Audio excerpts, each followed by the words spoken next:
If I'm being totally honest, all of these horses are legends. Yes. I was young. I think Ruby will even admit he got that a little bit wrong. Yeah, we're not entirely sure if we all dream horses. And if you get turned over at Punchestown after winning at Cheltenham, are you a superstar?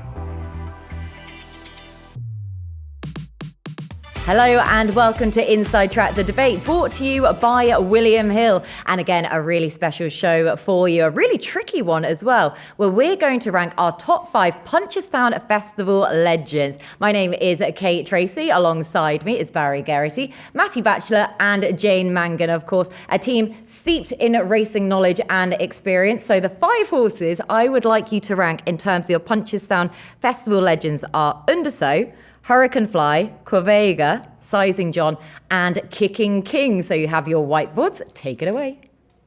Right, team. Are we ready for the reveal for your Punchestown Festival legends? 3, 2, 1. Oh, yes, the Fly. Oh, not the Fly. Number 2. Then for Hurricane Fly, Sizing John. I like Jane's extra little bracket. She's gone to the extra work now. Now, Barry, I can see you were going rogue in some way. Can I please see your board? So the Fly, Undersow, Quevega, Sprinter Sacre and Istabrack, 2 names that we didn't have on the list, and then Kicking King and Sizing John together. Okay, lots of reasons why you've got names on this list then, but you've added 2 more in. Would you like to explain your Sprinter Sacre, Istabrack double? So I suppose it starts with the question, Punchestown Legend. So you have to acknowledge the multiple winners. So Hurricane Fly, Undersow, Quevega. Sprinter Sacre and Istabrack are the first 2 horses to win at Cheltenham, Aintree and Punchestown. And that's a unique treble, because to do those 3 spring festivals, Moscow Flyer went down a short head in his champion chase. It's very hard to do those 3, especially if you're travelling from Ireland to Cheltenham, travel to Ireland to Aintree. So they definitely come in here, but they're not multiple winners. Although I'm sure Istabrack won more than once at the Punchestown Festival. Kicking King and Sizing John then were both individual winners at the Punchestown Festival, but I don't think they're treble, as Jane flashed up with Sizing John, and Kicking King would have done the same with the King George Gold Cup, and then this. It's not as difficult as the 3 spring festivals treble. Not as special then. So Jane, you've got those in brackets. So Sizing John, so he did the Irish Gold Cup, the Cheltenham Gold Cup, the Punchestown Gold Cup. Kicking King did the Gold Cup double as well as the King George. Which of those trebles was more notable, but also putting it, of course, into context of Punchestown then? if I'm being totally honest, all of these horses are legends. Yes. I was young. I was young when Kicking King was in his pomp. Like, I remember Santa Claus. There you go again. There you go again. I remember a few things, but She was really fearing for Santa Claus. be careful. Santa was after coming at that stage. I know, in the King George. so he's really nice. But it's probably a recency bias with Sizing John. Look, he followed around Duvan when Henry trained him, and Jessica, just when he came up on trip, he turned into a different horse. And I suppose injury curtailed his career, but in that year he was incomparable as a Gold Cup horse. So they're 2 very special horses. I actually don't even think the rankings are fair, because Hurricane Fly was, I think, underappreciated. Yeah. We all talk Istabrack. Hurricane Fly was an unbeatable machine for a number of seasons, and holds the record, of course, with a number of Grade 1 wins. Undersow, just short of champion chase class. And the mare, I'd have the mare way higher up the list if she wasn't just mopping up the mares. Yeah. If she just took on the boys, and the year she retired, she took on the boys in the stairs race, and I think Ruby will even admit he got that a little bit wrong. Yeah, we're not entirely sure if we all dream horses. And do you know what, at Punchestown, when you get to the end of the season, you might have had a few excuses along the way, and you settle a score at Punchestown. These horses weren't settling any scores. They were just confirming their superiority in their respective brackets, in their respective generations, and they were kind of crowning glories that week. And that's what I love about Punchestown. We're going to have some of that this year. We are, definitely so. But as I can see, you were adding some extra details and editing to your board, though. But Ledge, that you just about managed to cram onto the board. Let's just keep it simple, Kate. Who's None the of Ledge? these should be put in numbers. They're all legends. Yeah. They don't deserve to be 5th down to 1. Hurricane Fly, 22 grade 1s. Obviously, Isterbrack 117. They're just sizing John 3 goal. Their form speaks for himself, so they don't deserve to be. And Kicking King Barry. King Barry. Yeah, King Barry. There you go. Simple. How nice is that? How nice is that? I only saw it late. So did I. I could have been mistaken for a second that was an actual horse. But just how difficult is that? I've never heard of this King Barry. How would I miss this? Oh no, it's King King Gary.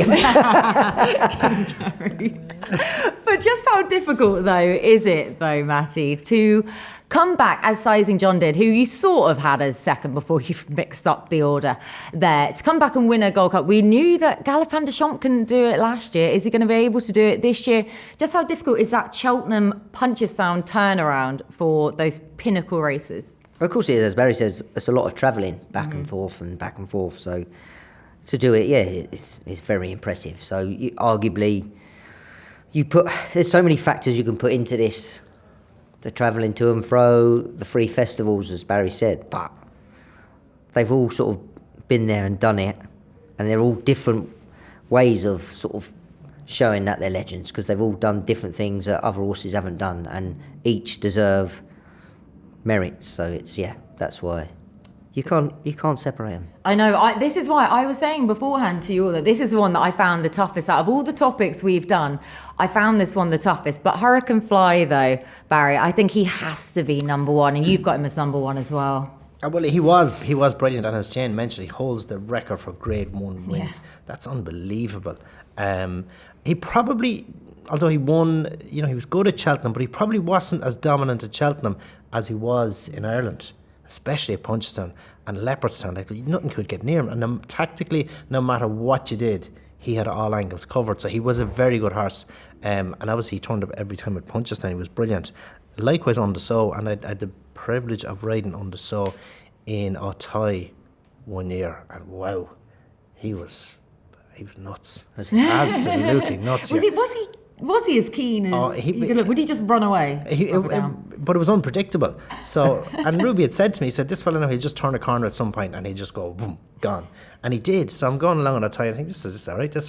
Next thing I'm round the bend away from the stands, and it's like as if a firework has gone off up his tail. Gone. Brilliant to jump, although I nearly tried to deck him at the third last and held on his short head. But he was exciting. And he was a very good horse, but especially at Punchestown as well. He's a festival winner at Cheltenham, but he was really good at Punchestown. No, it's a good list. And as Jane mentions, Quevega is probably the one who hasn't, although she was very successful, she probably didn't beat as much as the others. I feel like Quevega, she's one who probably divides opinion, because as you said, Jane, she constantly came to Cheltenham, she was mopping up the mares race, but then she'd go to Punchestown in the World Hurdle then, taking on the boys there and beat them. So did that sort of counteract that mare bracket that we put her into? There was an element of that, and there's also an element of absence, that when she came to Punchestown, we were just grateful to see her. True. And there's an element of that with Constitution Hill. If he's going to be remembered, he has to be seen. And I hope for next season, for his sake, that he gets to be seen. Yeah. That's an interesting point there, Mattie, isn't it? Is that horses that we see a lot, do we have more respect or more association, or do we remember them as better horses because we saw them more, even if they got beat, rather than the horses that we only saw sparingly, such as Quevega, but when they turned up, they basically won every time? It divides opinions, I suppose. Everyone wants to see good horses run time and time again. Obviously, State Man's won a champion hurdle. With Constitution there, arguably he wouldn't have won it. Quevega probably didn't meet that good of rivals, but when you win that many on the trot, you still want to. No one wants to see that losing run. It's just in any sport, football teams, and you just want to keep that. Say the same about McCoy's championships, Phil Taylor's darts. You just want to see him keep winning because it's just great for the sport. Back to your question, as regards the more we see of them, I think the proof of that is Album Photo has never excited anywhere near the level that Galopin Des Champs has. And they're both dual Gold Cup winners, but we see Galopin Des Champs more often, and he proves himself. I hope we see Constitution Hill as often as we saw him the previous season, and maybe even more. So fingers crossed for him for next season. Yeah, definitely so. Like you say, that this season has just been a complete write-off for him, and we're not going to get that Punchestown Festival tee-up between him and Stateman then again. But Stateman hopefully will go there and be arguably more dominant than he was at Cheltenham last time out. But who have you got as second on your list? Oh, Underso, Quevega, Sprinter Sacre. So we haven't properly got into the depths of Kicking King, what he was like as a horse. He was very good. He was second in the Arkle to Well Chief. There was no Turner's option then. That was a great run. He was second in the Supreme to Back and Front. But he came alive, won the John Durkin over 2.5. He won the King George. He won the Gold Cup. And he won a Punchestown. It was a good season for a 7-year-old. He won the King George the following year. Was ran in Sandown. And then he was injured. And that was pretty much the end of his winning. But he was a very, very good horse. Really was. And nearly brought Santa Claus. Yeah. That was, yeah. Oh, Jane, you would have been in a bit in a state. Whatever I was, what were you like when you saw Santa? I Did you just see saw him? this red blur, and there was only one of us going to come off the worst of this. Santa was... So you were not aiming, but you were driving on. Oh, there was, yeah. So the winning post was there, whether I was going through Santa Claus or not. Christmas is over, kids. I was after nearly wrestling up to the ground at the last, so I was probably in an... You had enough focus. I was in an angry moment with myself, I'd say. So yeah, no, Santa was coming off worse. Santa was 100% He was getting going to be collateral damage, okay? There was going to be no stopping for It was Santa. Santa's idea. Yeah. So Jane, you said there that Punchestown very much is the crowning event then of the season for the National Hunt horses. And I guess for you, is that what it symbolises most of all, or what is Punchestown to you? Well, Punchestown was very good to me as a rider. I think from the terms of championship horses, it can either settle a score throughout the season, a rematch, or it can be a coronation for the year and who's actually top dog in each bracket. Amazing atmosphere. It's a big place, but they managed to fill it, and at that time of year, hopefully the sun shines. It usually does. It's always better with cross-channel competition. So hopefully Henderson, Nichols, Skelton, Co. come over like they did at Fairyhouse. And yeah, I won the champion bumper there for David Pipe. So that was nice when the British came over How and did that link up gave me a happen? little ride.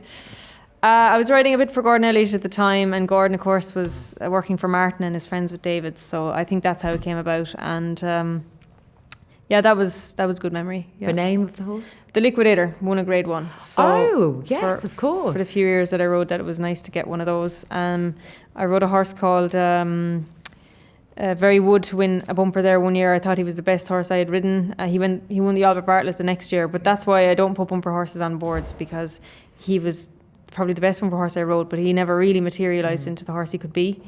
And they're super, super competitive. Big fields, big track. A lot of people don't appreciate, and Barry, you'll attest to this, it's quite undulating and not every horse handles it. There's a camber down the back straight, that fall of ground away from the stands. It's not for every horse. Is it not? No, what it's was not. it like to ride? Yeah, you turn away from the stands and you have a downhill run. It levels off down the back straight, but as Jane mentioned, the camber then, as you turn out of the back straight, the ground is falling away, race is getting competitive. It's a tricky enough place. On the chase track then you have a big climb up, 4 out, 3 out, and you level off in the straight. But even the straight can be deceiving as well. It dips in the last 50 yards nearly. It's an easy finish. It's an easy finish, but with the climb up the side over 3 out and 4 out, you're probably half spent by the time you get to the straight. So it becomes, although it isn't a stiff finish, with the level of work they put into that point, you really need to stay to keep going. So it is a good test, and it's as Jane mentioned, like, it's brilliant, it's competitive, it's got the atmosphere, and it's the crowning moment for the season. Were you the top novice? Were you the top 3 miler? Are you the top champion horse? And I suppose the superstars hold their own and don't get beaten. Well, the ones that get beaten are maybe slightly questionable as not being as special as we all thought they were. Potentially, unless they have for other reasons, if they're disappointed for health reasons or whatnot. But, you know, if you get turned over at Punchestown after winning at Cheltenham, are you a superstar? Ooh. Would you be putting Galifan into that bracket then from last year? I would forgive him because he was only 7. I think he'd be hard to beat in it this year. Yeah. So, like, that's a reason to forgive him. But you'd need a reason to forgive a horse. And It doesn't back it up. And that was, like you say, then that was his sort of, his pass card then on that basis. In fact, what's Punchestown Festival to you? Not a lot, never been. Have you never even been to visit? No. It's great crack. Wow, you need to go. Have you been as a race score? Yeah, oh yes. It's great fun. In the most recent years, I'm going again this year as a race goer, making sure of it. But but even back in the day, like when I worked for Philip Hobbs, every year we sent over a whole battalion of horses. And the British yard that we had there, it was heaving of horses. You had so many Henderson horses. Remember Simon Sig then, meeting him for the first time there. Remember Altior getting beaten in a bumper. Yes, it was.